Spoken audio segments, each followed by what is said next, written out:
នេះគឺជាប្រភេទឆ្មាមែនខូនហើយវាគឺជាប្រភេទឆ្មាម្យ៉ាងដែលមានរូបរាងធំជាងគេនៅលើពិភពលោកតែហេតុអ្វីបានជាមនុស្សមួយចំនួនហ៊ានចំណាយលុយទៅលើប្រភេទឆ្មានេះអញ្ចឹងខ្ញុំនឹងមកប្រាប់ពីចំណុចពិសេស3យ៉ាងទៅលើឆ្មាប្រភេទនេះ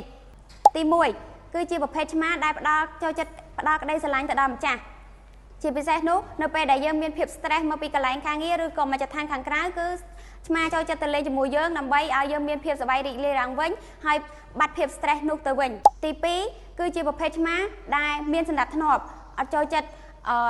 រញ៉េរញ៉ៃនិងបង្កគ្រោះថ្នាក់ដល់ម្ចាស់ទេ3អ្នកទាំងអស់គ្នាឃើញថាប្រភេទឆ្មានេះគឺមានរូបរាងធំនិងមានមុខមាត់គួរឲ្យខ្លាចខ្លាំងមែនទែនតែតាមពិតទៅគឺប្រភេទឆ្មានេះមានអត្តចរិតស្លូតបូតនិងស្រឡាញ់ចាស់ខ្លាំងមែនទែននៅពេលដែលវាដើរមករកយើងគឺមិនមែនចង់បង្ហាញថាវាមានអំណាចឬក៏កាយដាក់យើងរកចង់ខំយើងអីទេប៉ុន្តែវាដើរមកសំដៅថាចង់ផ្ដល់ក្តីស្រឡាញ់ឲ្យយើងមានភាពកក់ក្ដៅជាមួយនឹងម្ចាស់ហើយនេះជាមូលហេតុខ្លះៗដែលមនុស្សមួយចំនួនហ៊ានចំណាយលុយទៅលើឆ្មានេះតែអ្នកទាំងអស់គ្នាគិតយ៉ាងណាដែរ